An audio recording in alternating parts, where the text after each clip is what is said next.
Gentlemen, I gather you all know why we're here today? To kick names and take butt. If we're gonna do that, I'm gonna need my helmet. Okay. No. The point of this meeting is not to do that, but to discuss something serious, Mr. Murphy. I think a little too serious, and also let's drop the formalities. I know. A little too. I mean, Do I have to drop the helmet? No, keep the helmet. Keep the helmet. Okay. No, we are now reviewing the final movie in the How to Train Your Dragon trilogy, The Hidden World. It's been a long time coming. I know.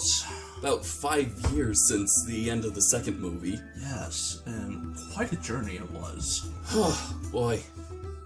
Oh my gosh, yes. You know, if you would have asked me, 10 years ago? 9 years ago, that this franchise could be such impactful, I would have laughed. I would laugh at the title that How to Train Your Dragon is going to be so emotionally impactful that it would make you cry. I think you're still feeling the effects. I mean, you're not like shouting or speaking very loud. Yeah, well, that kind of happens when it's that kind of film that makes you somber. Yeah, this movie was a real punch in the feels. So many feels.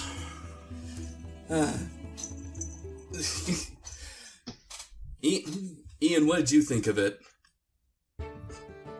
What did I think of it? Well, to put it into perspective, this is a series that I grew up with. The first movie came out when I was in 5th grade.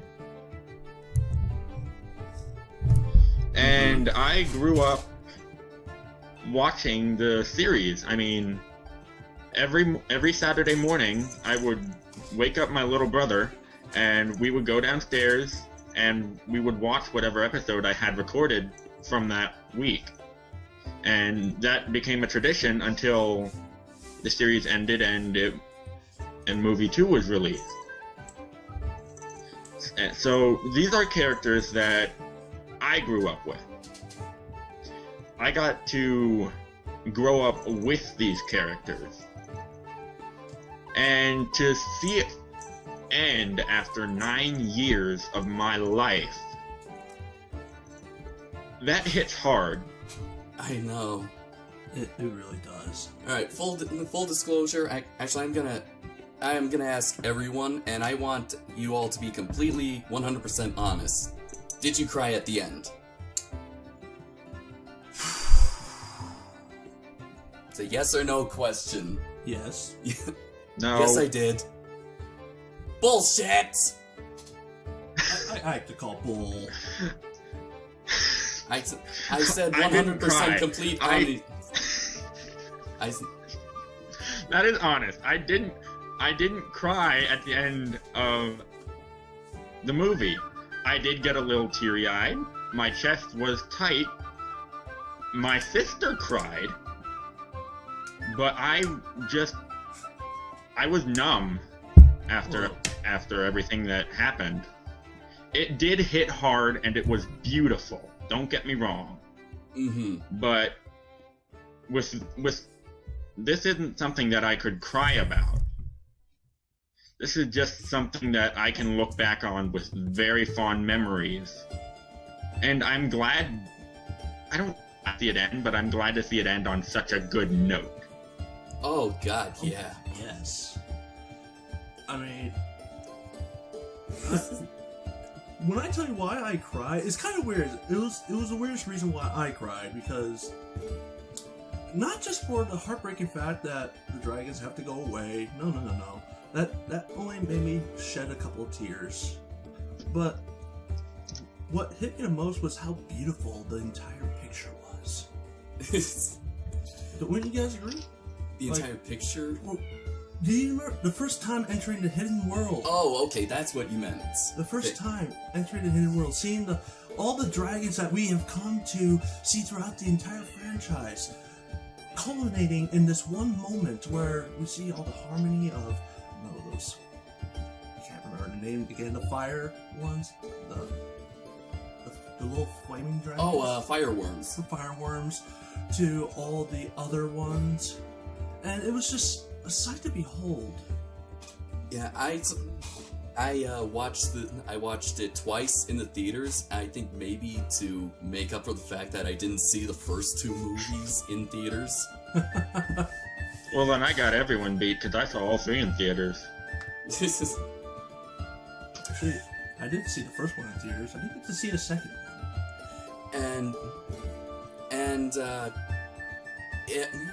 It was just amazing that how all that hard work came into this movie. I mean, especially with the hidden world, and yes, bioluminescence has kind of become like the new thing nowadays. Oh yeah. But it's still something new, especially in the world of dragons. Because that's only been touched on a bit in the series with the Flightmare, and actually after they cross into the hidden world, you actually see a lagoon or a lake or something, a puddle of water, and there's this blue glow. And I'm kind of glad that I decided, after seeing the third one the first time, I backtracked on all the episodes. That's the Flightmare algae. Yeah. And of course, this movie gave us so much stuff that we wanted to see, that we were craving for. We almost got everything that we wanted. We almost got everything that we wanted. There's a few things I would have liked to see, but Such as? Trapper. Oh, you want to say that again? Yeah, say that again. A snap trapper. Hashtag give us the snap trapper. Yes. Yes, DreamWorks. We didn't get to see movie quality Heather or Dagger, any of the Berserkers. Yeah, sadly. Or a Razor Whip. Or a Speed Stinger. Speed Stinger. Speed Stinger. Yes, but let's see, what did we get? Let's see, we got Baby Night Furies. We got Baby Night Furies. We got Hiccup and Astrid married. Yes. We got them with their own kids. Yes. Quick, over my face, John. Over my face and post put Hickstrid. Hickstrid. No, forget my face. Everywhere. And do you gentlemen remember the question, I do believe in our first podcast that I asked you, what would their kids look like? What would the kids look like? And I don't remember which of us came close. I don't know either. I gotta take a look at it now. It was really amazing. The story is just solid. It's just not. There's really nothing that I can really nitpick about it. Plot-wise, however, there's a little bit of a crack. Yeah. We'll get into that. I see. Hiccup really wants to go out and explore.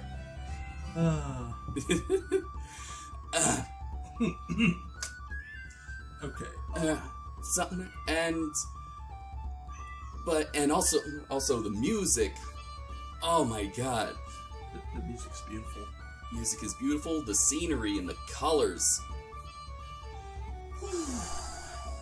This was a film that was worth the wait. It was worth the build-up. I know. Oh. And even the minor nitpicks that you have, that I have, and even my little nitpick with the villain, that really doesn't hold anything to this monster of a movie. Mm-hmm. And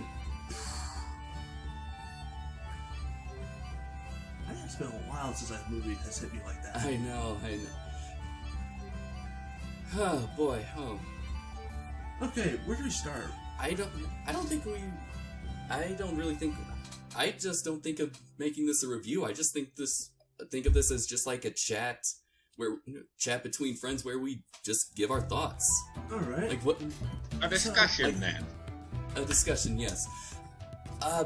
And I'll try not to talk too much. Okay. Both of you guys know that I really love to talk when it comes to film. Well, yes.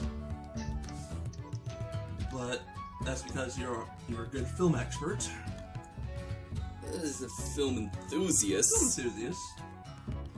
But that said, what do you guys think of Grimmel, the villain? I actually like Grimmel, and I actually had to do some thinking about why I liked him, especially over like Drago or Krogan. He still doesn't hold a candle to Vigo. Oh no. No. But see, I find Grimmel was entertaining, and rightfully so, but I find him very lacking in the villainy department because they try to, like, at least with other stuff, they have, like, sort of like a foil with Hiccup, but they try to force that. Hold on, okay. They try to force a foil between Grimmel and Hiccup's like, I killed my first Night Fairy. I was hailed as a hero. And it came out, it felt like it was just forcing that kind of foil. I don't know about force, but I did like that that idea, but it is glossed over a lot. Yes. It really didn't sell the idea to me that this is what Hiccup could have become. Mm-hmm. And it just kind of felt weird because I'm gonna take this out of the zone here. Like, with Toy Story, you could see Woody becoming like Lotso or even a prospector after exploring his character. We explored Woody's journey, but we never quite did explore what Hiccup was like before he met Toothless. In fact, the entire journey was the first 5 minutes he meets Toothless and befriends him. First 10 minutes actually we do see what Hiccup was like in the first movie. He's the outcast. He's the weirdo. He's the outcast. He's weirdo. But was Grimmel the outcast? We don't know. And I guess Maybe. Ian, I think before I hijack the rest of this, how about your thoughts on Grimmel? I don't know. I mean, he's very different from Thien. And that can be taken a couple ways. I think he's more akin to Vigo than any of the other villains we've seen. But Vigo, I mean, that evident.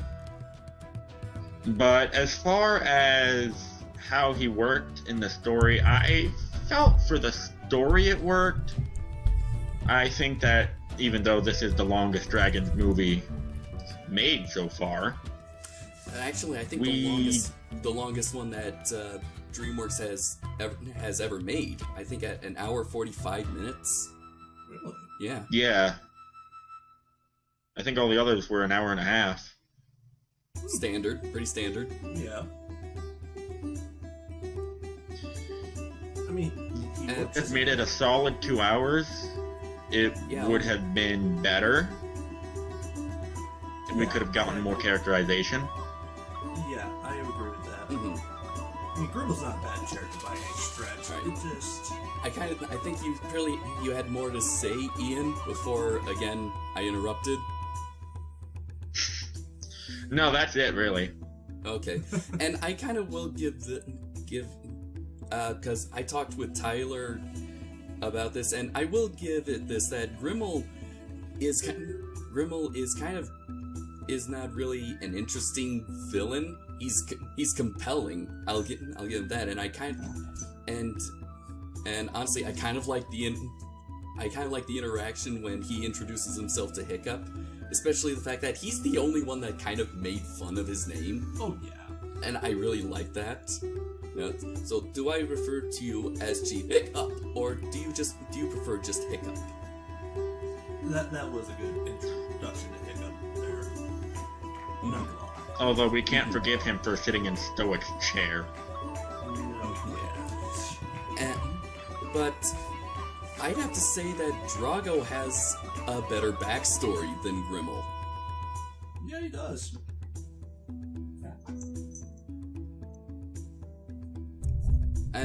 And the thing is that Drago, and so this is what actually kind of made me start thinking is that why didn't I like Drago or Krogan as much as a villain, but I like Grimmel and I like Vigo, and that's because they kind of remind me of the villains that I grew up with as a kid. The charisma type. The charismatic ones, the ones that have a range of emotions, that also have a limit, like the Radigans, the Jafars, the Gastons. Oh yes.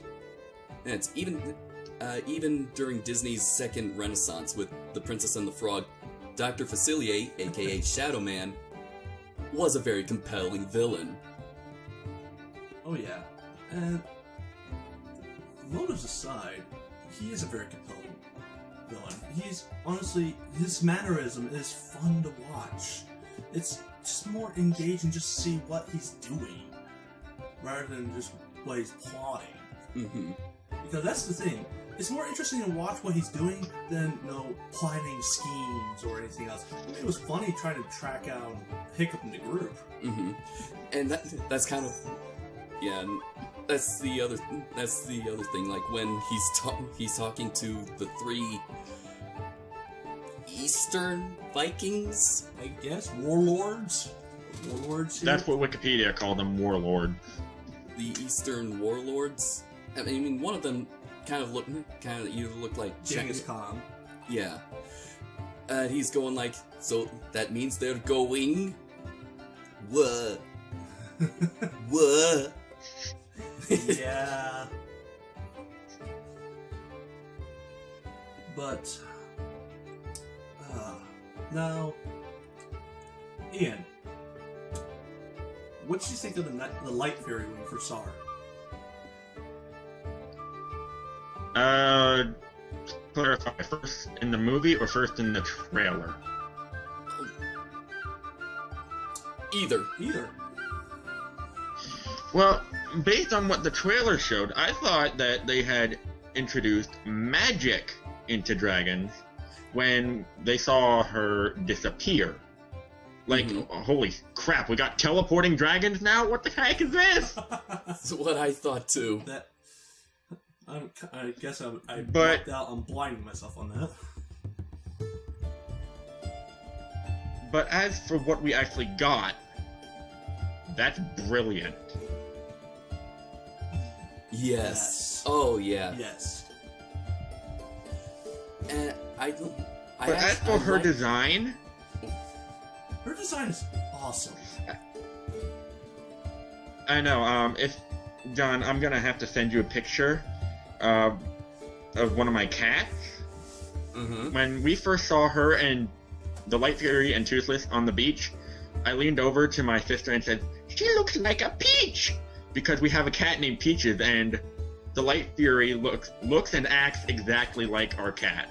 She is just her posture, her face, how she holds herself, how she carries herself. It all reminds me of Peach. It's so awesome. That is awesome. And we do have to admit, this Light Fury was very cute. Yes. Honestly, the whole Toothless trying to court her was cute and adorable. I know. Oh my god! And especially, after their first meeting, and when he observes the two natters doing their mating dance, and then he mimics it to his shadow, and then rubs. Oh my god! It was just so adorable. It was completely adorable. What? And him drawing on that beach to impress her, that was A good callback. a good callback. Oh, now you can draw. Yeah. That's after seeing that a second time. That song has become actually my second favorite track on in the entire Dragon series. It's because it's Toothless's version of Forbidden Friendship. Oh yeah. And so much to say. Oh my god. Like, I am actually just amazed at the entire pacing of the film. I mean, at Agreed. 30 minutes doesn't actually even feel like 30 minutes had passed. Honestly, it felt like it was too short still, even when you know that it's a 2 hour and 45. What's it? Is it 2 hours? No, 1 hour 45. Sorry, 1 hour 45 minute movie. I know, it still feels short. It still feels short, and that's a quality of marksman right there. Mm-hmm. And the whole movie was just like, oh man, I don't even know what to say. Ian, how about you take over? Something that's been bugging me ever since I watched it. What is going on with Snotlout and Volka? Yeah, that was a discussion I had. There's a mood change? What's know. going on? I really don't know. I think he's just ass kissing her. Brown nose. Brown nose. He's trying to Okay, get favor. cause it... Okay, yeah, and the way... I mean, even Astrid picked up on this, and my brain just went into overdrive. Snotlout, that is your aunt. Yeah, though, don't think that was ever said in the movies. That's That's the that books. that has never, it hasn't been established at all if that Hiccup and Snotlout are related. It's I guess it's just something that we take from the books. Yeah. I recall, if you... Way back when the first movie was released, I was on the website. The website did say that Hiccup and Snotlout were cousins. Okay. Don't recall them ever mentioning that anywhere. Maybe not in the series, but that was on the official website way back when. I don't know if it's still on there now or if that's been retconned. Yeah. All the characters got a major redesign. Okay, I'm still... Fish Legs, that mustache, just no Fish Legs. That mustache is new. It looks weird. And Snotlout is actually kind of the funniest one because he actually decided to get bigger horns on his helmet. And I think the reason why is that I think he's compensating for something. We all knew that. You know, because he's actually the shortest Viking. Yes. He's the shortest Viking. It's seriously, when he's arguing with Eret, he stands on top of a barrel. Yeah. Funny. Mm-hmm. But I love most of the redesigns, honestly. Mm-hmm. Astrid particularly. That was like it wasn't major, but It was actually something wasn't something I expected. I thought she would keep the braid. and I think it's better without it. Mm-hmm.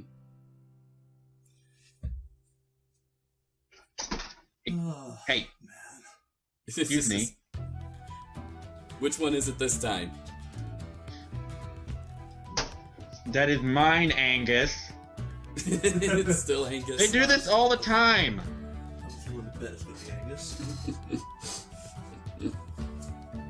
But How about their armor? armor design is good.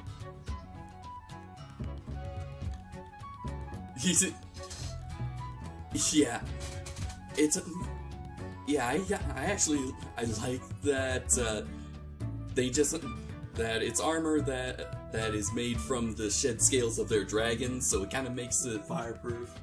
fireproof, and also it kind of it gives them their own kind of color scheme. Oh yeah, that was actually pretty brilliant. Mm-hmm. And just imagine like all the different kind of armors you can make with all the dragons from the series that we watched, the TV series. I think the one thing that bugs me about it is that we didn't really get a good look at Aerith's armor for Skull Crusher. I mean, Yeah. you briefly see it, Yeah. but not as much as like the main group, the main writers. Yeah. And I think we can pretty much guess the reason why Hiccup made dragon suits like that. I'm sure because he took inspiration from his mom. Mm-hmm. Because her flight suit is kind of meant to not mimic Cloud Jumper, but the Wildebeest. Oh yeah. And I'm so glad Volca didn't have to go. Mm-hmm. That was my biggest concern going into the third movie, that it was going to be her turn to go to reunite with Stoic.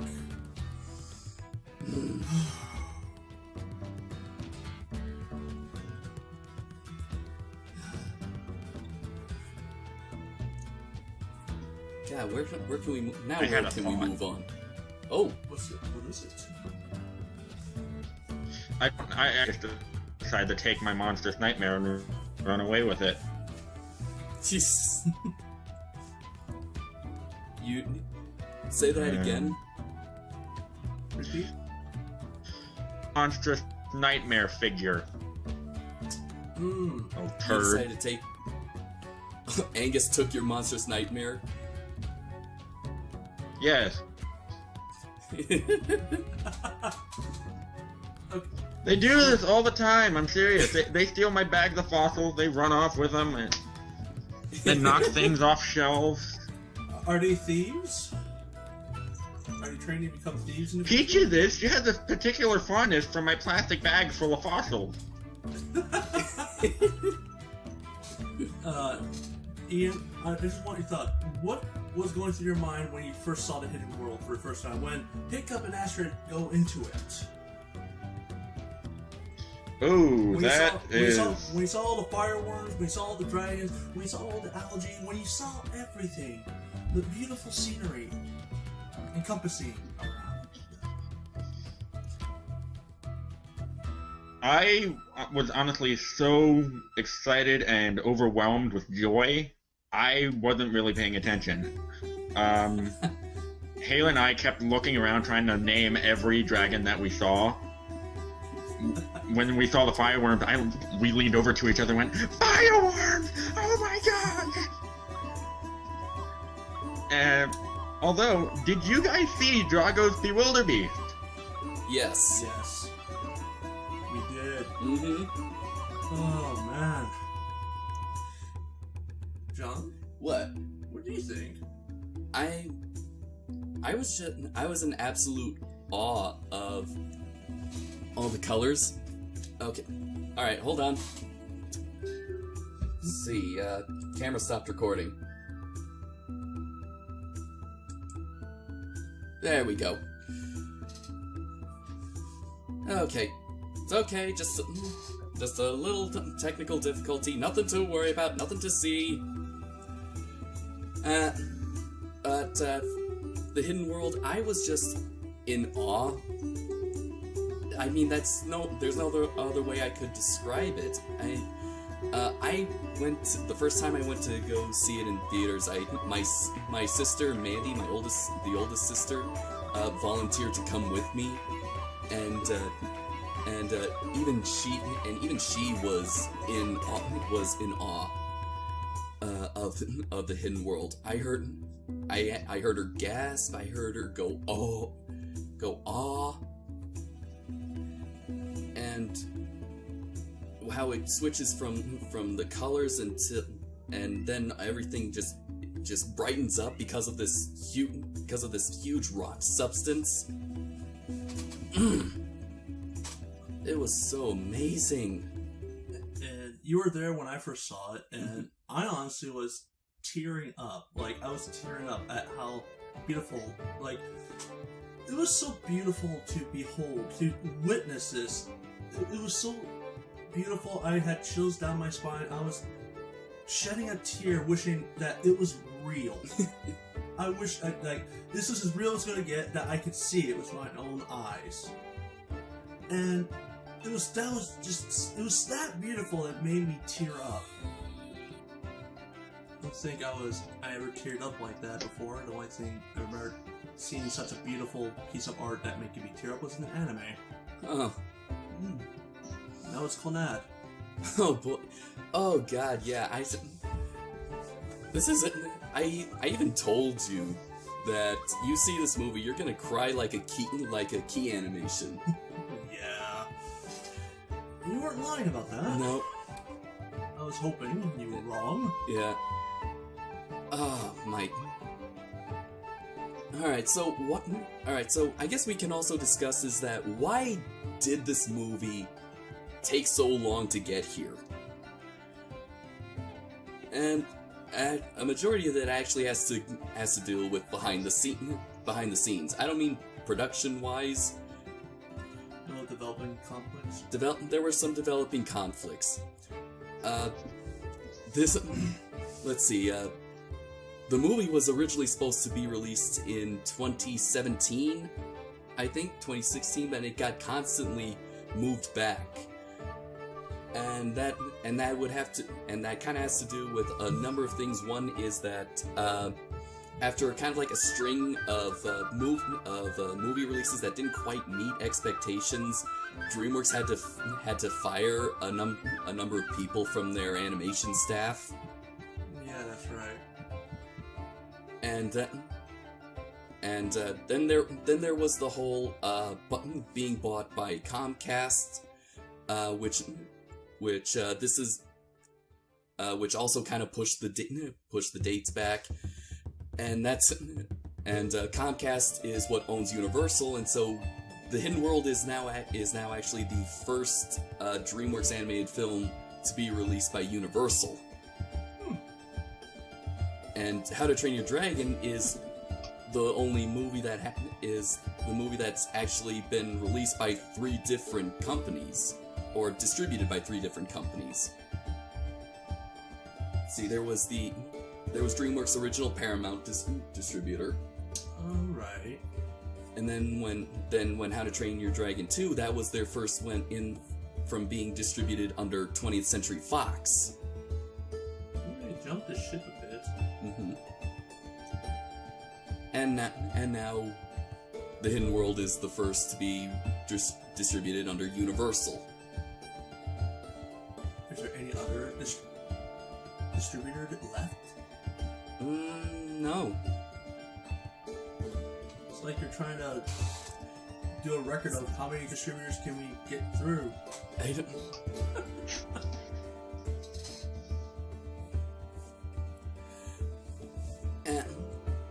And there were also numerous drafts to the story. At one point, Drago actually was going to return, and I guess there were plans on giving him a redemption arc. I'm not sure how that would have worked. I don't know either, but I don't think it would have worked that well. But it was ultimately dropped because there would just be too many characters for the story. And honestly, can any of us forgive Drago for what he did to Snook? Mm-hmm. Are you still really depressed, man? Because you are just not loud. I'm sorry. You're the one who wanted a camera to perform. Doesn't mean I'm allowed to be shouting George of the Jungle here. Okay. Gotta treat it with respect. Okay. The respect the movie deserves. Alright. It's kind of like the race to Fireworm Island. Okay. Alrighty then.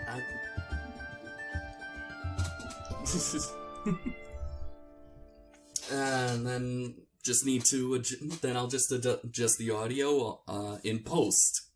Okay. Sorry. So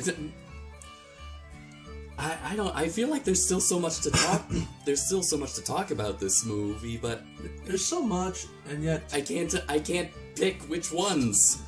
Okay. How about intros? Intros was fun to watch. I mean, Oh, yeah. Bert looks Yeah, overcrowded. yeah. Hiccup, you have the problem that a lot of characters I saw in anime have. You're picking up all the random cats. You're picking up all the cats and dogs and taking them home. Your island is overcrowded.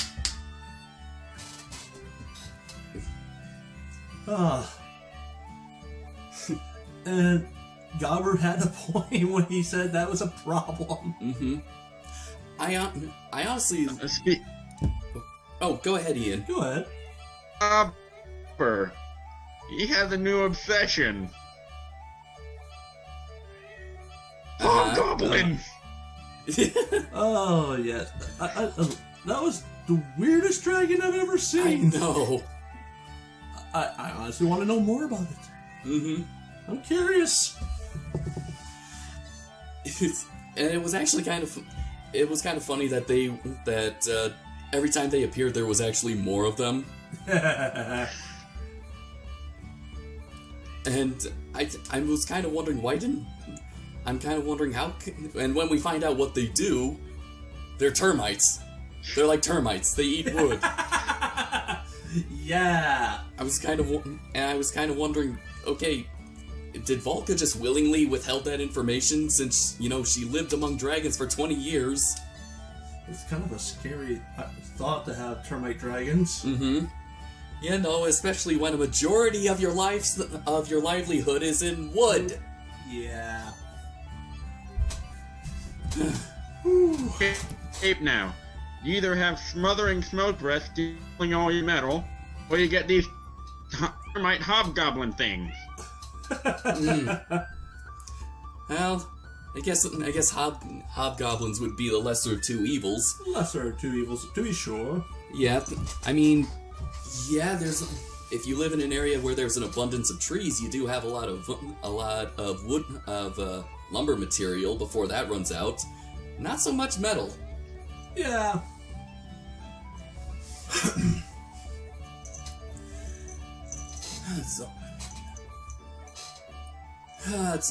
It's just, What did you guys think of the opening scene? I was constantly wondering how is the movie going to start? I thought it would be just the standard "This is Burke" narration. Instead, we got ninjas. It just cut right to the action. Now, I was pleased to hear when, they were told about trappers, and Hiccup's like, we dealt with them before. No, that describing Grimmel. Yeah. He's someone who he enjoys the hunt, likes to get into his prey's head, and it's all a game to him. And I just love that. He's like, we dealt with this kind before. And I'm like, yes. Also, fireworms, the algae. It's nice to know there's at least some connection to the series, Yes. and it's sort of weird. Like Ian, you grew up with the series when it was first on Cartoon Network, so How to Train Your Dragon 2 had to pretty much take what the series established and put it in there. But then when Race to the Edge was entered into the mix, it had to go backwards. The series writers had to take from the second movie to make the kind of connection, and so to kind of see it all back to normal. Like the third movie had to take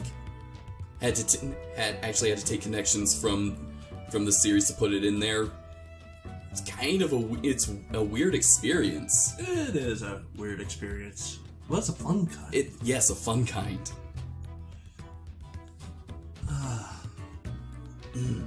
Now, I was kind of curious about how Grimmel attacked Hiccup, saying he was nothing like his father. Like, he was comparing Hiccup to his father, and that Hiccup was nothing like his father because he can only do anything with his dragon. He's like the Iron Man conundrum here. Mm-hmm. Like, you're nothing without your dragon. And I'm like, I don't know about that, but that's pretty interesting plot to explore. It is, yeah. I mean, we all saw how this song and dance go. We all saw how it ended, and it was fun to see him prove Grimmel wrong. Mm-hmm. And to prove that, no, I can do great things like my dad did. Let's see, and yeah, I don't know. In the back of my mind, I'm constantly thinking, Ian, we are pretty much just hijacking this entire discussion, and you hardly speak. I mean, is there anything that you just want to, state to give your thoughts on? I mean, you are a part of this as well. Yeah. Well, I mean, there's just so much running through my head. I know, it's hard. But I'll just pick this one. During that opening sequence with the trappers, I had to enjoy that one guy's reaction to Hiccup. Mm-hmm. Yeah. That's David Tennant, by the way. It's a demon! Those legs are too skinny to be on any mere human.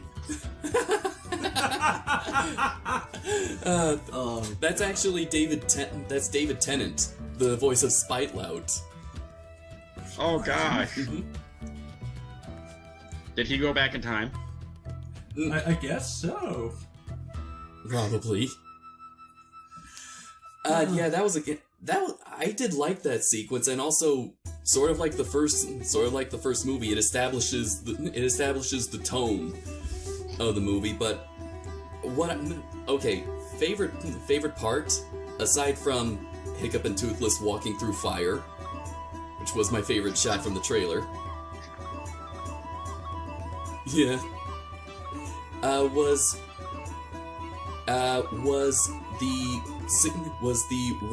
the one shot of all the writers, well, mostly Hiccup and Astrid fighting the trappers, and the rest of the groups getting like lucky shots.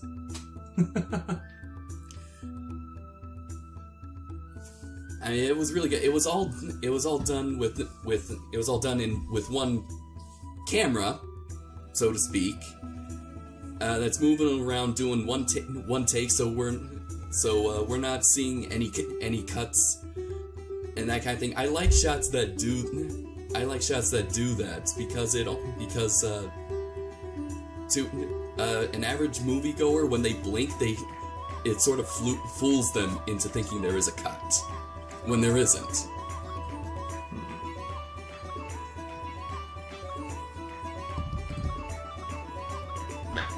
Action in Dragon's opening before? I mean, maybe the first movie. Mm-hmm. The second movie was kind of was dragon racing. Yeah. Yeah. And that was kind of more to show, while being pretty awesome, that's not as kick-ass. No, and it's I guess it was just more to show, like, how... It was meant to show how different how much Burke has changed from the first movie. If I had to be fair, when I first saw the opening for number 3, I was expecting the entire gang to come together, and I was picturing the Avengers scene playing in my head as they were lining up to defend the other dragons. It's like dun dun dun dun dun. And I was like, that would have been perfect. Yeah. Ian, what did you think of the Crimson Gore Cutter? I don't know why, but I keep wanting to say Core Gutter for some reason. Oh god, that's worse. I don't know. It's got to be it's the creepiest dragon I've ever seen. It's definitely that. It's different, but it looks so much like a moose. Oh god. But Ian, what did you think? I want one. You want one? You want? Once one. I'll take the Whispering Death over that. What about the death song? I'll take that. At least that one's fun to look at. I think, and it was, and this dragon kind of forms like a little bit of a bond with the newborn Gronkle that Fish Legs constantly carries around, which we hear its name Fish Meat. That just why? Why Fish Legs? That poor thing's gonna get made fun of in Dragon World. I don't think they have names. Yeah, that's what I'm saying. Like, fish. Would you imagine your child being called Fish Meat? Is that worse than having a child called Toothless? At least Toothless sounds like a fun nickname. Wouldn't Fish Meat be a nickname too? Fish Meat sounds like cannon fodder. Yeah. Okay. Okay, there is one thing that I did wanted to address, or want to talk about. We have to address the yak in the room. The yak in the room? Did any of you notice that Tough Nut sounded a little different? Yeah. This is an outrage! I'm sorry, Ian, but I think this had to happen, actually. TJ Miller, who has been the voice of Rough Nut for a majority, for all of Dragons, he had to be fired and he had to be recast because opinions. Well, not just opinions. Quite frankly, he has been on a self-destructive path that will ultimately land him in federal prison for 5 years if it goes to court. So he's pretty much been on the verge of career suicide since the Emoji Movie. Yeah. What happened? It only takes one little mistake. Well, he is a very outspoken critic of Donald Trump, and unfortunately, there are some people who, when they criticize Donald Trump, they take it a little too far, sort of like religious zealotry. He's been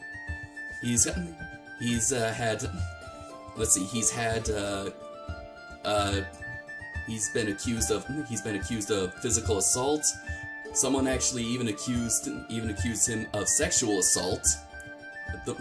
That didn't seem to go out, but the straw that broke there was also him leaving Silicon Valley, and yeah, which was his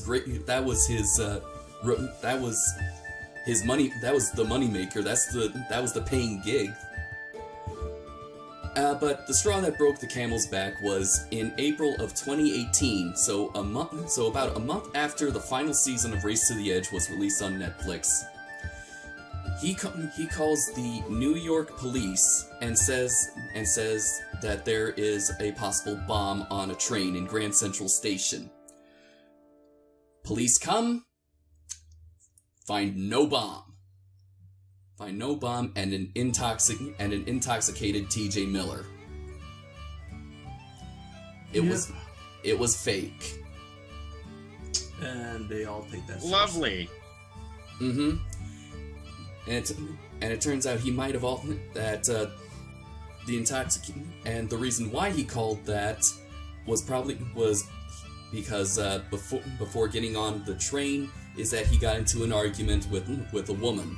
Don't know who, don't know what the connection is, but either way, something happened. Something went down. And TJ Miller drunken brain thought, you know what I'm gonna do? I'm gonna call the police and say there's a bomb. How the mighty have fallen. And so because of this, if this goes to court, he could go to federal prison for 5 years. And this is what also, nice. yeah, and this is what also this is what also where Fox, well, before it got bought by Disney, why if there's another Deadpool movie, he won't be around anymore. Weasel is out. Sad to say. Mm-hmm. Who knows? Maybe this will be like the event like Robert Downey Jr. Like Robert Downey Jr. Yeah, maybe. Who knows? Who knows? Maybe he'll turn his life around after this. But that's up to him. So, alright, so instead, the voice... Now, after that long-winded explanation of that contextual history, the guy that... who they got to replace T.J. Miller is named Justin Ruppel. And... Not bad. He's not bad. In fact, there are actually a few moments in the movie that actually felt like, yeah, that's Tough Nut. That's Tough Nut. Yeah. Like, is she made of sky? Weep into my beard, Hiccup. Weep into my beard. Mm-hmm. Sometimes when I look at her, I get acid reflux. And... Oh, man. Yeah. Tough Nut. Mm-hmm. I mean, it is kind of a shame that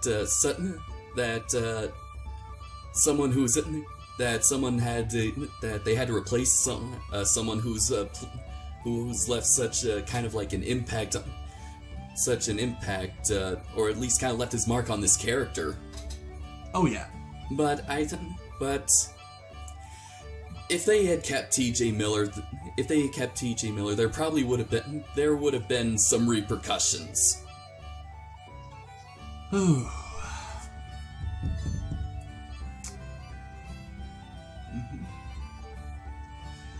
So, Okay.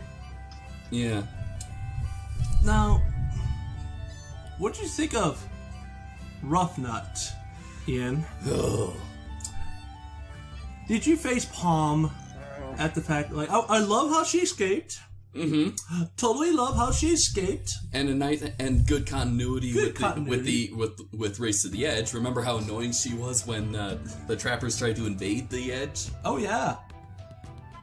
Don't you hate when someone doesn't shut up? I'm like, yes. What did you think of how she could have doomed us all? She did doom them all. Yeah. What?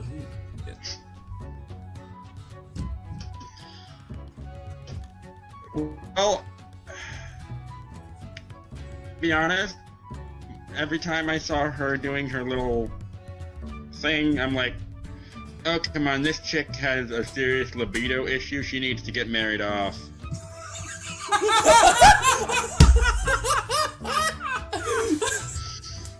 Oh my god. Oh yeah. Yeah. Definitely. Most That definitely. may be taken across as sexist, and I don't mean it that way. But taking into context Viking culture, that's what needs to happen. Yes. Yeah. And then what really got me to hit my head was like, no, like Hiccup, like, did you see if you were falling? Oh, Hiccup, you know me. I never look back. And I just imagine Kirito from SAO Bridge going, "You fall, you've doomed us all." Yeah, that was my reaction. So, the idiot ball has been handed off. Well, Now she was. It's not like we all didn't know she was an idiot, but still, But Race to the Edge, she was she was a lot smarter than that. She was a lot smarter than that. Yes, Because it took a massive dump. I don't. Now that Not Allowed has relinquished his crown of King Bonehead, we have a new heir to the throne. I guess so. Okay, and while we're on the topic of Rough Nut, fellers, who does she end up with? Who does she end up with? Who do we ship her with? I had no idea. No, in the film. No one. And she did hug Are that you guy's sure? arm. Don't know who. Like whose arm? At the end, like some guy grabbed her, like crying, like, That's Fish Legs. yeah, fish legs.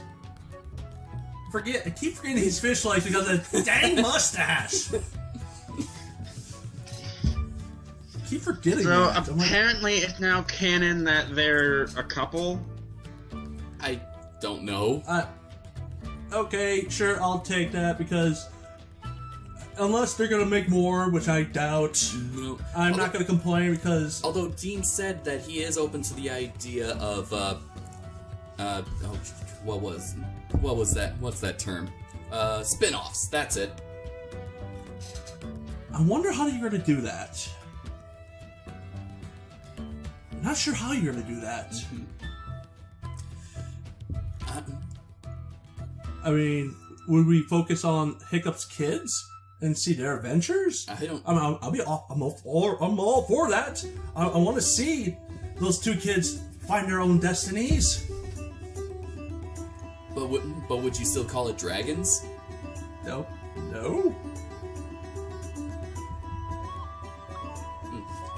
But, Recording. oh, thank you. Oh, thank you. Okay, camera stopped again. So I just need hit record. Man, I love this. I love this remote live view. That's pretty. All right. Okay, gonna resync. Syncing sound. 3, 2, 1.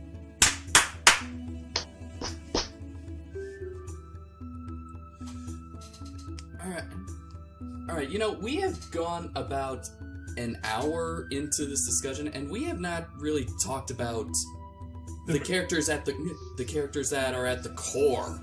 You mean Hickstrid? I mean Hiccup and Toothless. Letting go. Oh my god. Yeah, in many ways, I feel like this shows Hiccup as like the father it's like a precursor to him being an actual father. Mm-hmm. Honestly, I kind of feel. Honestly, I think the. Yeah. Honestly, I think it's the story that. It's the story in the hidden world between Hiccup and Toothless that I think that's why I kind of like it more than movie 2. Oh, definitely. Oh my god. I mean, Hiccup at first was in denial, kind of. Not like so much as in self-denial, but he's like, he thought they were going to be together forever. Mm-hmm. And the longer it goes, the longer you have to know that we all know how this was going to end, but it's going to be still heart-wrenching for him to have to face that realization himself that, let it go, Hiccup.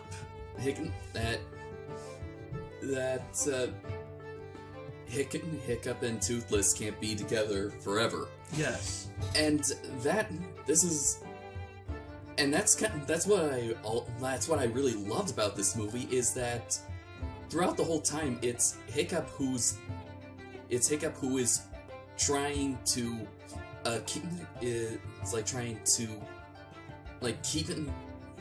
keep Toothless with him. It's trying to remain attached to him.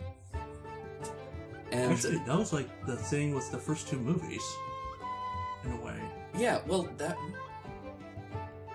it was like the first two movies is like of how their bond is what makes them stronger. The third movie is kind of showing that their bond is so strong enough that they don't need each other anymore. They can now grow on their own.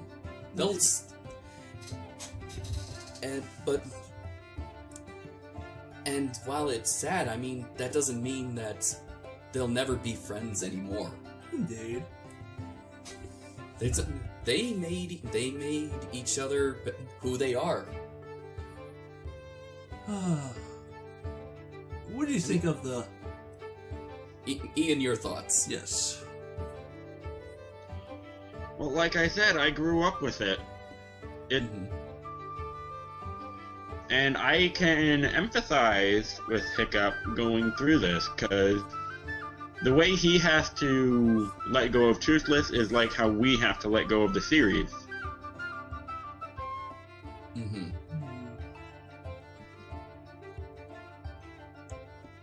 Yeah. And he grew up with Toothless, and I grew up with the series. I just don't really know what to do now. That's... Yeah. I know. That said, That what's DreamWorks gonna do? what does yeah what the end of this franchise has now kind of put the DreamWorks future into question. Yeah. Because this was the thing that made them. This was their crowning achievement. This was their crown jewel. Oh yeah, so much. I mean, I hate this. We hate to rehash ourselves, but from previous entries, what we said. But this is DreamWorks' crowning jewel. Mm-hmm. I honestly love the description, or the synopsis that this movie has. Is that you can never train yourself to let go, and that is truth. That is fact of truth. life.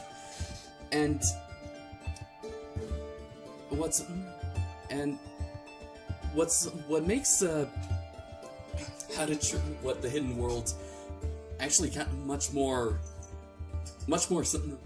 sad is that all the movies that we've kind of grown up, like with Disney or Don Bluth, things like The Land Before Time, The Lion King, those Bambi, Yeah. those bring tears to our eyes, because those are about parents who died, parents who you think are gonna live forever, who's gonna be there for you, and then just ripped from you due to circumstances. Yes. But with the Hidden World, it's not the death of someone. It's not the death of someone you love, or of a parent, or a sibling, or a best friend. It's that just having to watch them leave Leave the nest. to leave. Yeah. Metaphorically speaking. To watch them leave, knowing that they're still alive, you can still be with them, but due to circumstances, is that they won't grow if they stay attached to you. And I don't know, I feel that that's just kind of a little bit more, that's more tragic, really. I mean, well, maybe not. Well, I guess maybe the reason why I think that is because death and drama, they walk hand in hand. Yeah.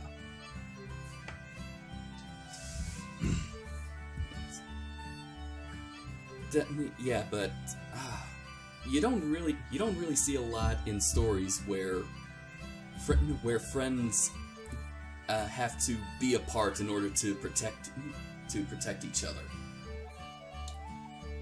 Yeah.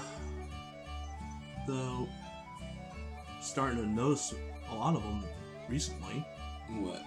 Actually, been watching a slew of them. Of what? Friends having to be apart to protect each other. That friends have to go their separate ways. Yes.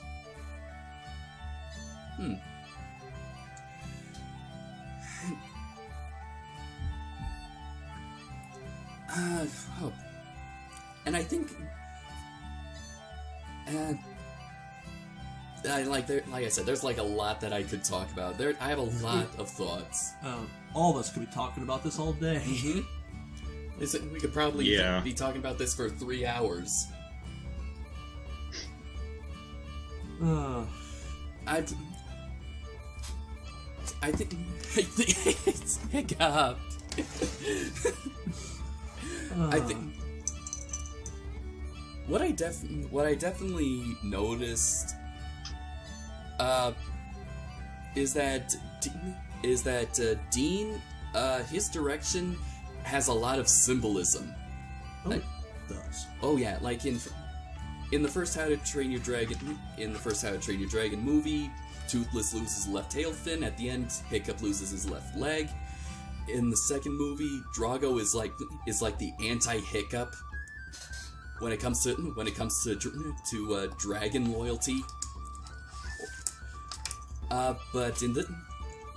But in How to Train Your Dragon 3, what's symbolic is in the final fight, in the climax of that final fight, where Hiccup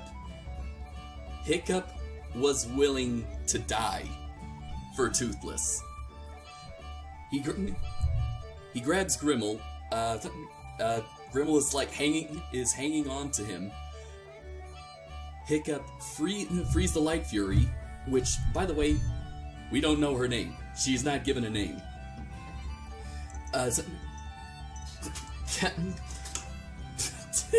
Hiccup is... Hiccup, I know you want your attention. Alright. He pleads, he begs the Light Fury, save him, and let's go. And then we get this little Reichenbach falls. You know, the final, what was it? The final problem, that Sherlock Holmes story. Yeah. Between Hiccup and Grimmel,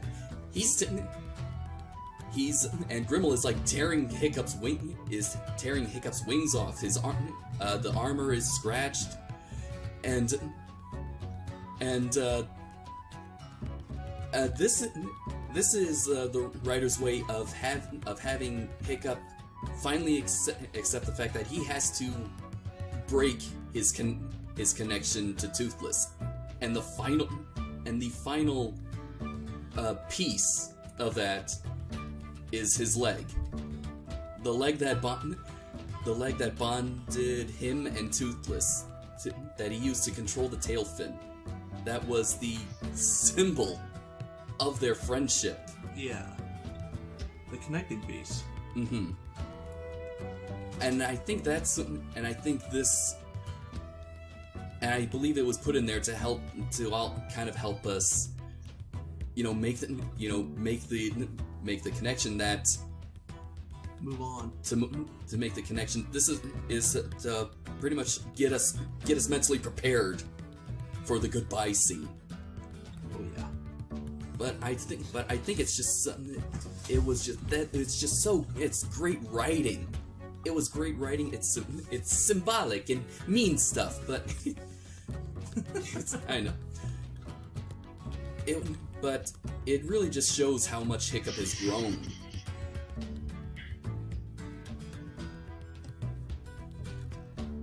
Oh my god, I definitely know when it comes out on Blu-ray. It's probably gonna be playing in my player for a month straight.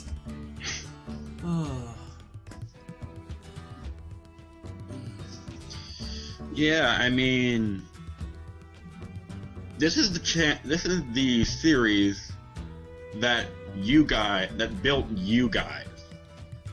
Oh, this is what your channel is known for. And this is the series that started me as well, really. Yeah.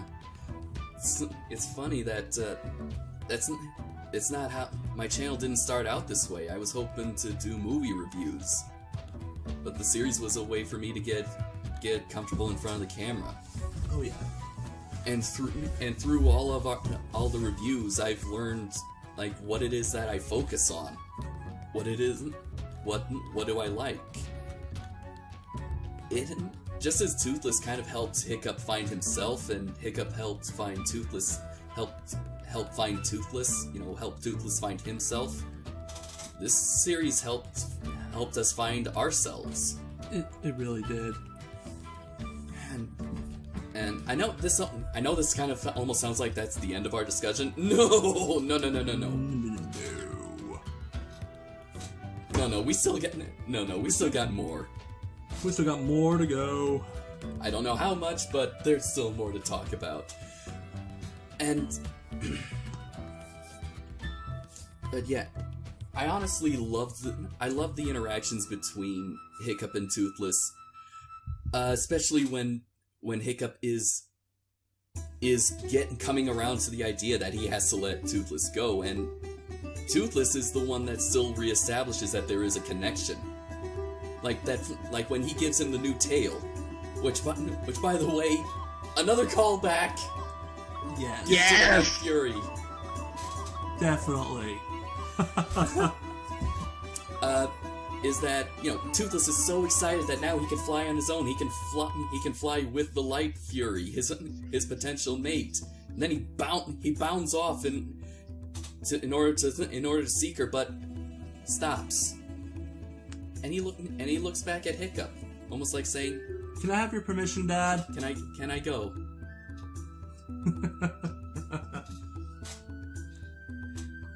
And then the final send-off is that Toothless gives him a bear hug.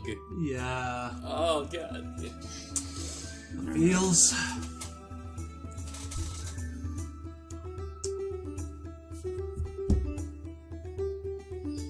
So, Okay, we can't put this off anymore. We gotta talk about the ending. the ending! Gotta talk about that. Oh, Yeah, where do we start? Let's see, normally, when I was watching the movie, I was kind of thinking, alright, yeah, that's the end. Where's the whole, there were dragons when I was a boy. Oh, DreamWorks, you know how to go the extra mile. Yeah. We get an epilogue. We get an epilogue. Well, what'd you think, Ian? What'd you think of Chief Hiccup's beard? Something like I might look like in about 10 years. I was like, I was looking at this, and like, oh my god, I'm so happy you guys decided to, age up your characters, to give it life, and to see, their kids. Oh, their kids. They're kids. Their kids. Oh my god, the boy looks like Astrid, and the girl looks like Hiccup. Oh my god, and their names are actually confirmed. Which sadly disappointing. What are the names? It's a little... Okay, the girl's name is Zephyr, I like that. and the boy's name is Nuffink. Nuffink. Personally, if I was in charge of naming them, I would have named the daughter Cammy, and I would have named the son Finn. Yeah. Give a nice shout out. But these were names that apparently were chosen by Cressida Cowell herself. Yes. So I ain't arguing with the god of the books. If the god chooses it, We'll leave that for the anime fans. yeah. Yeah. Yeah, that's right, I said it. Come at me. You had to egg him on. Alright, it's a response to Full Metal Alchemist, Ian. But oh my god! So the epilogue is all, and this is all done with the track "Once There Were Dragons" from the soundtrack. Which, okay, by the way, yes, I listened to the soundtrack before seeing the movie, so I might have a little idea of what was going to happen in the end, but. It couldn't prepare you? It still didn't prepare me. It still didn't take away from the emotional experience. Okay, Hiccup and Astrid get married. Of course. I'm imagining the entire theaters were screaming like, yes! Ian, were you trying to contain yourself? I can just see you going in the theaters. You're containing... Going like... Yes, you're containing your excitement I was for doing... the Astrid fandom. I was going...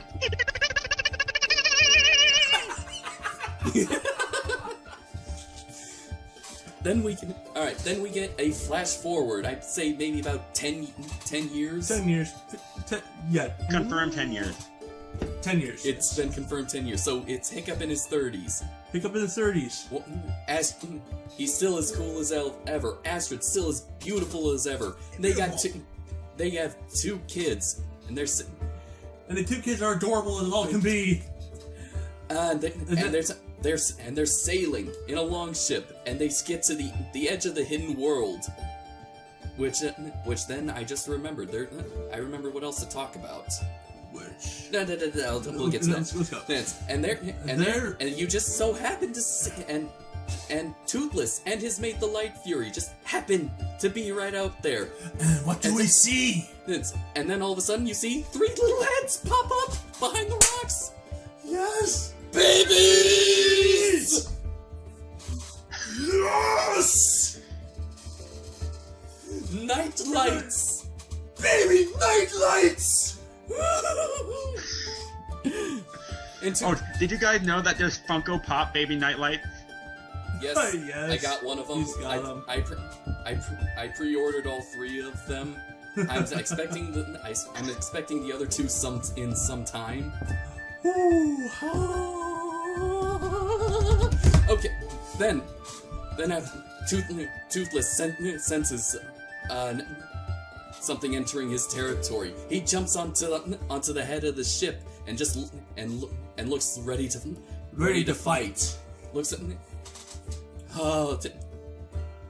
goes onto the ship, and Hiccup, still as calm as ever, reaches out his hand, turns away, and Toothless's his pupils dilate, and tackles him.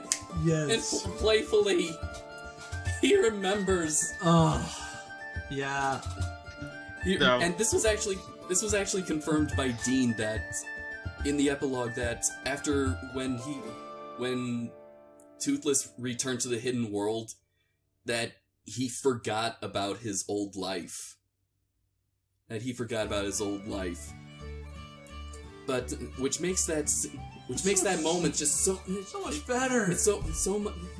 It gives that so much more weight, because he may have forgotten his old life, but he never forgot the bond. Mm-hmm. He brings his kids up. They're frightened. They're frightened because they've never seen a dragon before. I've never seen a dragon. It's just the looks on her face. They're terrified.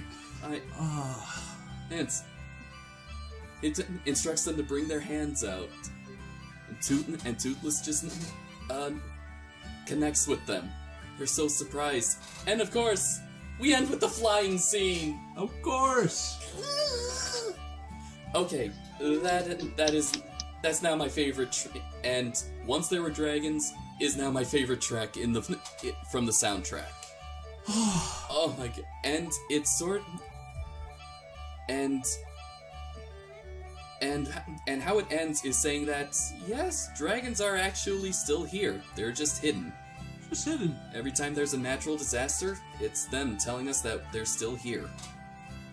Waiting for a time when humans and humans and dragons can live together. I find that clever because it means they sort of left themselves a little backdoor for actual sequels. Mm-hmm. So it's not the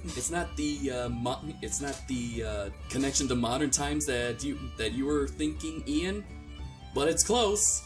It's close. Oh.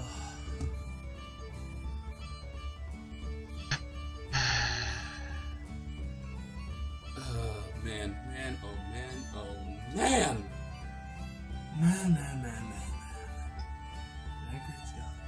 This is...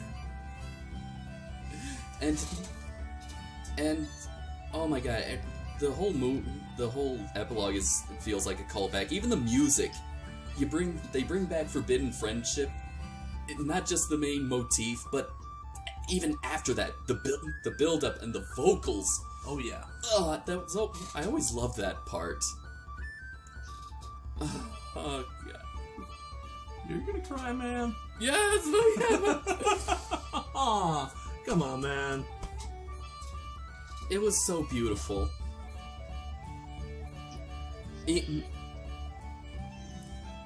Anyone else care to chime in?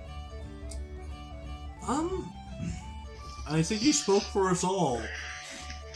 Yeah, I mean, at the end Not of really I can add the... to this.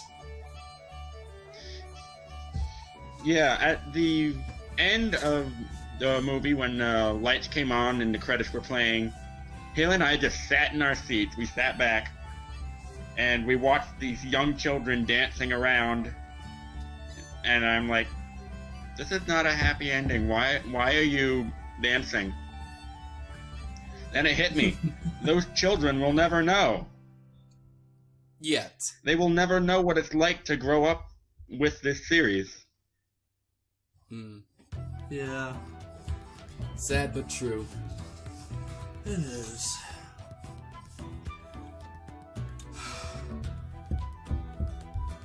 Now. Alright, now, how about the animation?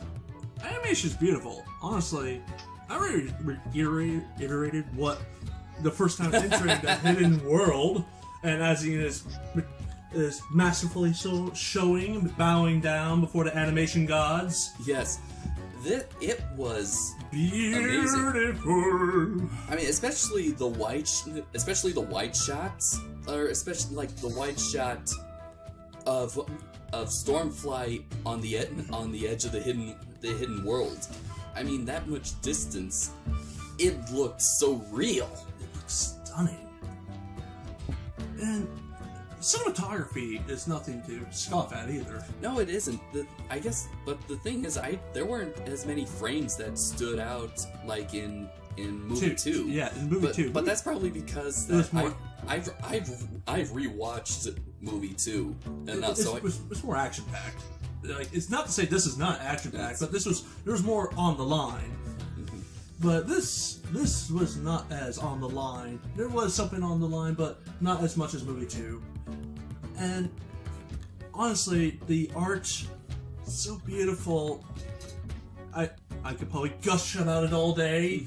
I mean, where to start? Like, I at one point I wanted to say, when I saw how much art and hard work went into this, I'm like, Pixar, you've been usurped. Pixar, you've been usurped. You've been served. No, usurped, as in Usurped. Oh, okay. usurped, as in dethroned by the animation. I know. For if only for a brief moment, until they try to come up with the next top pixely thing to take back that crown. I think that when you saw the movie, did you think that yes, this is Oscar worthy? It better win an Oscar. I did, yeah. I think so too. Again, this better win at the Annie Awards. Oh yeah. Oh god. And according to Wikipedia that I read earlier today, it is presently the third highest grossing film of 2019. The third. The third. Not bad. Nice. Alright. Top 5, not bad. Not bad at all. But I heard a noise. He had to investigate. Mm-hmm. I was wondering if there was baby night fears around that corner. Nope, nothing. Sadly but true. Alright, Ian, was there anything else that you wanted to mention?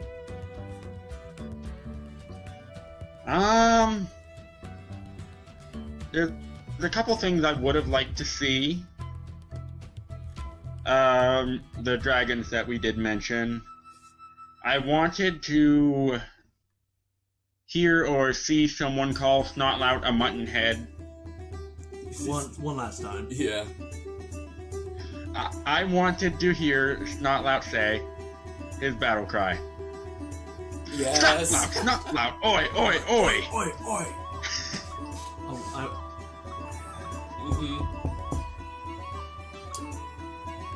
I would have liked maybe some more references to the series. Yeah. I think That would have been good. Maybe when they were talking about where could they go, they could have probably mentioned the old outpost island's not big enough. Yeah, I wish it had said that. I wish it had at least name drop Berserk Island. But for what we got, I mean, like I said, the overall story is just solid. Oh yeah. Yeah. Yeah. Oh, yeah, and also, we also can't forget about the flashbacks.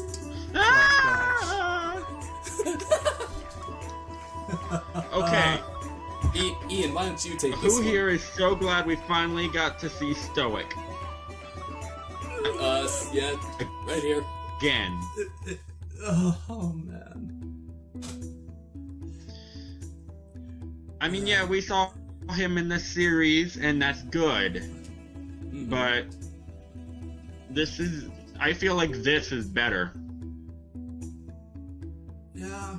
Mm-hmm. Honestly, I was tearing up at seeing him again.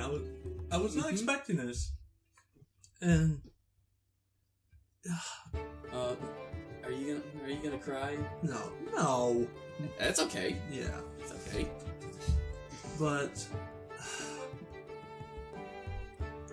just it really hits you hard. Oh yeah, especially the second one. The second one, Oh god. God, are we gonna get a new mommy? Oh, Hiccup, please. Ah! No! You innocent boy. Curse you, DreamWorks. Mm-hmm. Curse you for tugging my feels. And that's just No, so sad, because Hiccup lost his mom. He probably doesn't remember it. Mm-hmm. And he probably only knows what people told him. So to hear him come down and say that, and we see Stoic crying. Mm-hmm. Yeah. The last time we actually did see him cry, or at least getting close to that, is when he thought his son was dead Yeah. after the battle with the Red Death.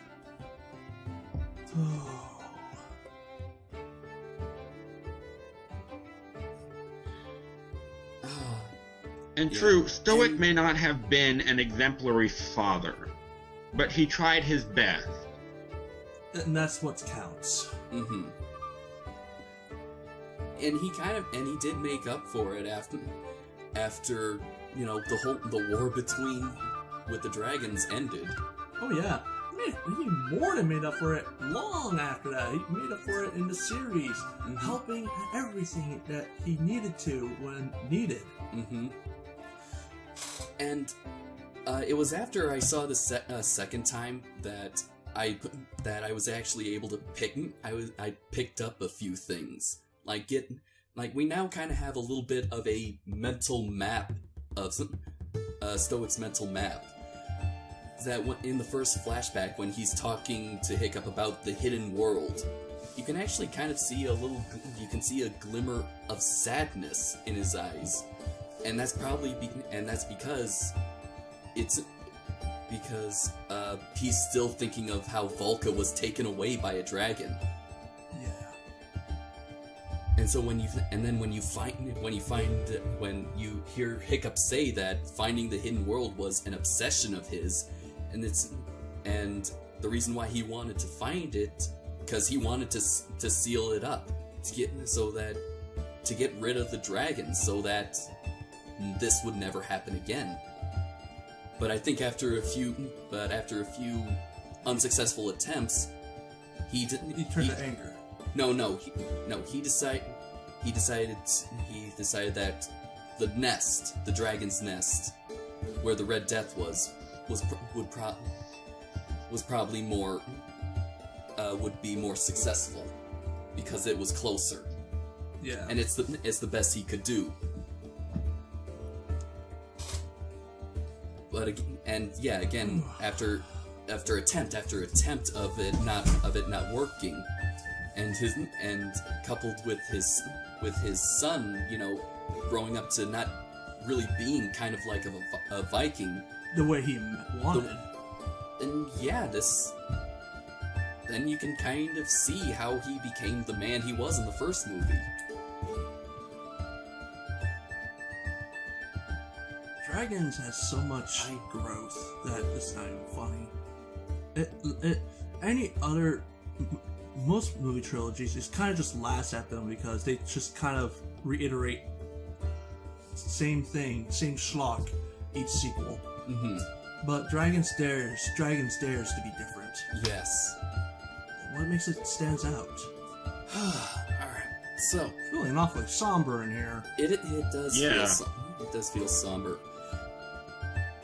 Well, how can you just feel so positive with a movie that just with the final movie in a trilogy that just ended that great? I mean, we already talked about the epilogue where they reunite, and we kind of know they're not completely cut off. Oh yeah.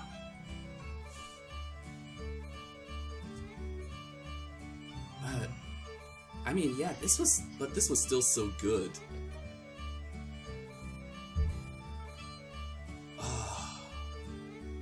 What's there left to talk about? I really don't know. I think we pretty much hit everything. We touched on all base. We touched on animation. We touched on villains. Mhm. We touched on The- particular moments. We touched on the production problems, Production the problems. recasting. recasting. I don't. Stoic coming back and making us teary-eyed. We touched on, letting go. Not that kind of let it go. Yes, we get it. Yeah, we get it. Frozen was a thing. Yes, but we touched on all these bases, and So, I guess it's time for us to let it go. well, you mean like? Well, I've had this thought, this kind of response planned out in my head that it's. I mean, yes, we can say goodbye, but really, I don't think that's really appropriate. Goodbyes suggest permanency. And yes, maybe the dragons won't ever return. It's a goodbye for now. Yeah, it's more of a see you later because we still got the movies, we still got the series, we still have the comics. We still got books. Yeah. So we may not go on adventures anymore, but we still have the memories. We still have the memories, and they'll stick with us even if we forget them. They'll still be with us. Mm-hmm. And maybe one day the dragons will return. Maybe one day. But until then, I have no regrets. Same here. I mean, again, this is the series that built your guys' channel, built my channel, and as far as I know, based on your current plans, John, you're done with dragons for the most part on your channel. You've reviewed almost everything, right? Yeah. We reviewed everything up to date. Mm-hmm. So your guys' Dragons review series may be over. However, mine is not.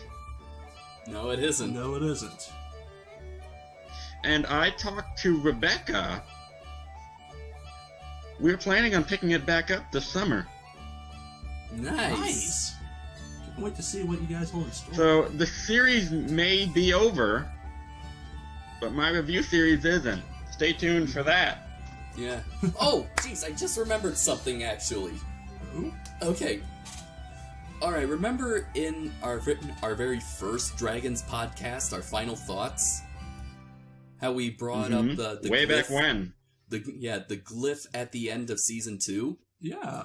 When you Yes, look at it my hunch. when you look at it more closely, it really, now that you have context, you're going like, of course!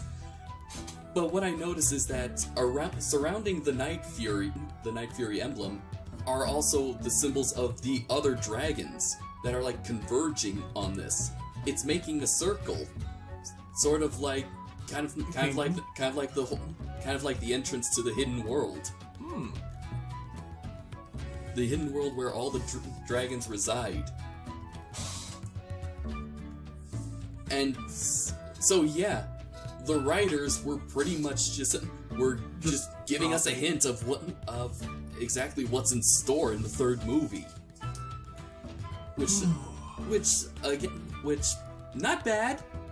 Still have a little issues in that plot thread went nowhere in the series. Yeah, but I'm don't care. Just So I'm sorry. What, Ian? Did Dean get back to you on that? No, Dean On still Twitter. hasn't gotten back. Dean still hasn't gotten back to me. He hasn't even responded. He and DreamWorks have not even responded to my video of the top 10 best moments.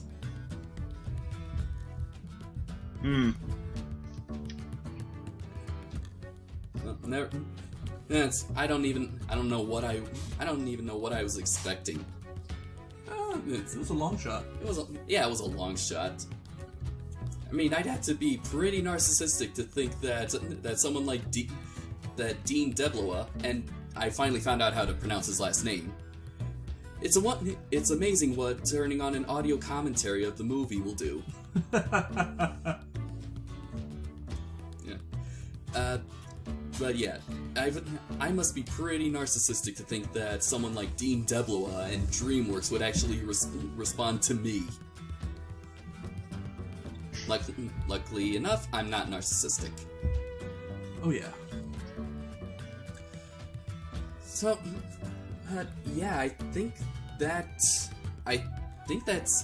I think that's all we can think of to talk about the Hidden World, and probably until after this podcast, this little chat is over. Yeah.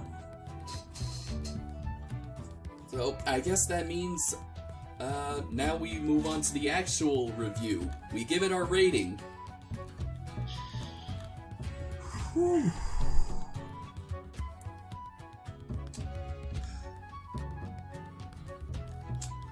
Really? No one wants to make the first move?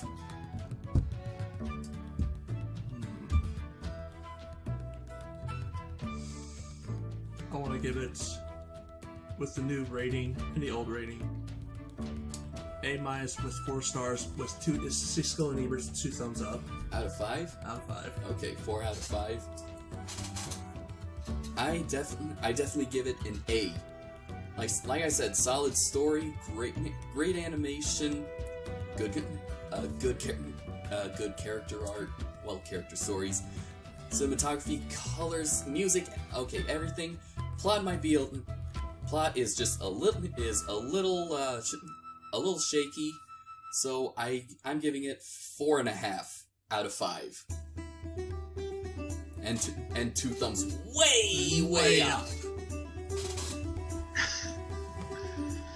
I gotta say, while it is a great movie, I don't think it's as good as the first one. Oh. It tied with the second one, so I gotta say 4.5 out of 5 stars. Something like that. 2 thumbs up, obviously. Mm-hmm. Great animation. Overall, just very good and a worthy conclusion. Mm-hmm. Oh yeah. So, what are we gonna do now, guys? I mean, I got my review series that I'll be working on, but what about us?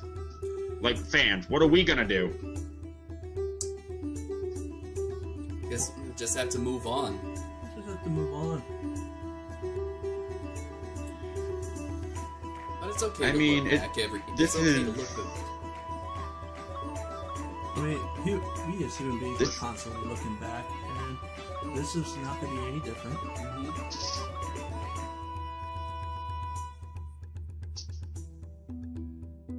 But in the words of the Robinson family from Disney's Meet the Robinsons, keep moving forward.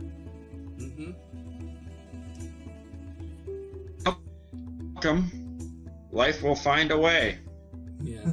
This is the thing that makes of why the hero's journey is such a constant in storytelling, is because it is the human experience.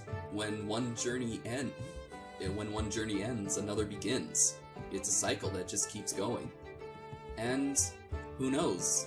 The next call to adventure may be right around the corner. All we have to do is cross that threshold. Indeed. Even though Dragons is over officially, I still have a movie to look forward to. John, you're probably not overly excited, but I am. But after that, I don't know what I'm doing. What do you mean a movie?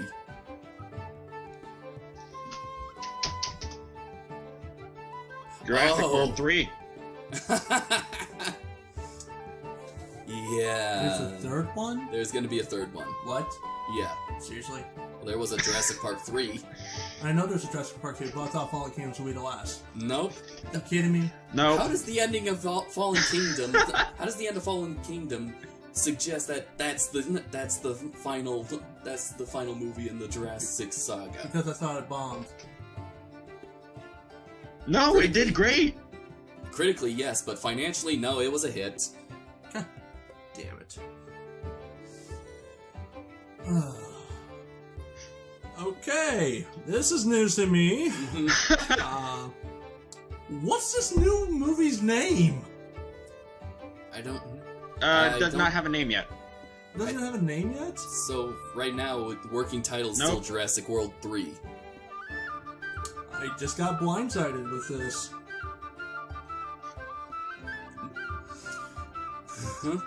Well, okay. I definitely don't want to. I definitely don't want to end the chat on that note. That was funny. Yeah. But no. What we're okay now that Dragons is over, there are still plenty of other projects that Tyler and I can do. We are still going to be doing movie reviews. Oh yeah. I don't know what time. It's definitely going to be it's definitely focused more on movies that were adapted from mostly Japanese movies, or at least took inspiration from Japan and anime. Yeah, and then our baby project that we were discussing about a couple days ago. Which one? The DC. Oh yeah, and we might, and we're also planning to talk about the DC animated universe that had the Batman animated series, Superman, Justice League Unlimited, Batman Beyond, Static Shock. Mm-hmm. All of those. The stuff that we grew up with. Mm-hmm. So, yeah, that's what we're gonna focus on now that the dragons are gone. But Along with my Dragons review series, I got the Tremors TV series to review. I got the Batman first season from the 60s with Adam West. Oh, Adam West Batman. I got products to review, so I review the first season of Big Bang Theory. oh, Big Bang Theory. Yeah. Oh, classic. Yeah. And of course, there's also our podcast, where for the month of April we will be reviewing the original 4 Alien movies. Oh yes. This should be fun. Mm-hmm.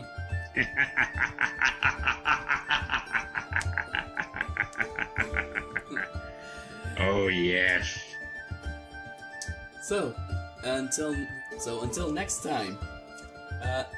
Looks like Oh, I thought we'd be talking for 3 hours. No, pretty much it's standard. Standard 2. Yeah.